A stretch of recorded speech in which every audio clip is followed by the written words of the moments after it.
I do think there's a level of democratic disrespect in the government here today. First of all, God be with the days when they used to say that there was budget leaks, but budgets are not leaked anymore. They're broadcast fully in preview before the debate even happens here. And the fact that we have TDs from all parts of the country here representing tens of thousands of citizens, and yet the ministers responsible for this budget hadn't even the democratic manners to stay within the chamber here and listen to the debate in full. And I think that's a big problem as well. This budget is a high-octane election budget. It unashamedly seeks to buy citizens' votes with their own money. It is a McCreevy Mark II. We see universal payments literally more about raising poll figures than actually raising people out of poverty. These once-offs will disappear like snow off a ditch, and they won't get to the heart of what's happening in terms of poverty in Ireland. And I think, Minister, it's really important to realise that the people of Ireland are not stupid. They can see the difference between promises and delivery. Now, I'll give you a couple of examples. So the government decreased the middle rate of USC. Instead of spreading that decrease over the lower rate and the middle rate, which means that a person on €100,000 now will pocket significantly more than a person earning €50,000. The electricity credits that the government have promised will be completely eroded by the PSO increases and by the carbon tax increase. In actual fact, these once-off payments are like sticking plasters in relation to major problems within society. Nothing has been done by the fact that the electricity prices in this country are the highest in Europe, and the electricity credits will not help that in the long run. And if you look at what's actually happening with the government are giving money with one hand and they're taking it with the other hand. Last year, we saw the biggest increase in the amount of money that the government got from fuel taxes ever in the history of the state. €3.8 billion. In the heart of a cost of living crisis, the government pocketed in terms of those fuel taxes. And today we'll see an increase in petrol and diesel again on the same day that we're seeing the price of oil spike as a result of the war in the Middle East. Investment in childcare. The government is trumpeting the fact that there will be bigger investment in childcare, yet childcare providers right around the country are closing down on a weekly basis.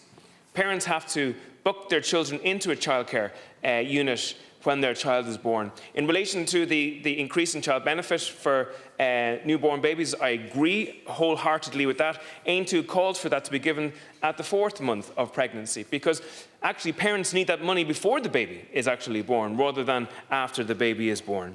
And the elephant in the room in relation is the absolute shocking level of government waste. The backdrop to this whole budget has been the likes of the Children's Hospital, the €300 million spent on Metro North and not a shovel put in the ground, the 110 electric buses that never moved an inch and a half for a year and a half because there was nobody to actually apply for the charging units for them, the €20 million spent on ventilators during COVID that never worked. And in recent times, we've heard of the Gucci bike shed, and yesterday, the Tiffany modular homes. We have a government who has managed to spend more on a 45 square metre modular home in Laois than it is to build twice the size of a house in the middle of Dublin at the moment. It's just excruciating, the level of government waste that's existing. There's a bonfire of taxpayer money at the moment, and none of that has been addressed within this budget at all. And that is a major problem. And the motto of this government is, you will get less for more. The government will provide less infrastructure for more money into the future. In terms of the targets that we see within the budget, it is very, very hard to take this government seriously in terms of targets. It's a little bit of a feel about Del Boy saying that we're going to be millionaires next year. The government come up with these targets in every year in terms of new house builds, especially social housing, and they never meet those targets. Last year, the government were out by 2,500 in terms of the social houses that were meant to be built in this country. And at the same time, you're spending €1.6 billion washing it down the drain in terms of RAS and HAP payments in this country. We're getting nothing for that investment, and that investment is disappearing every single year. In terms of regional development, Ireland is becoming a city-state. we have a situation where people are commuting from Connacht, Ulster and Munster into Dublin every single day at massive economic cost, environmental cost and emotional cost as well for their families, because they're away from their families for so long. And yet we see nothing about the rebalancing of Ireland in this budget here. There's no plan for a Navan to Dublin rail line. There's no plan to bring forward the Western Rail Corridor. There's no plan to open up an A&E in the Midwest to deal with the crisis that's happening there.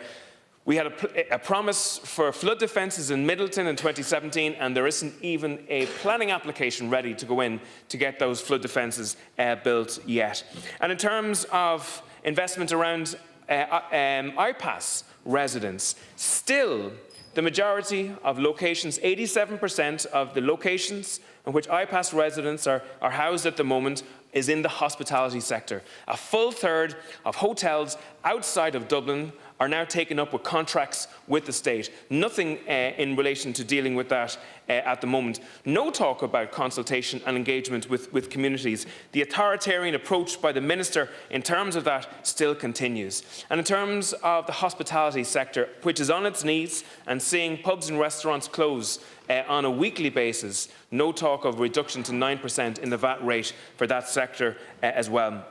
And one of the major problems I find with this government is this government does not do reform. So the HSE is in significant trouble with regards overspend and waste at the moment. The HSE spent €2.5 billion in compensation in the last 10 years. The number of adverse incidents is significantly increasing within the HSE at the moment, which is leading to, obviously, damage done to patients and these high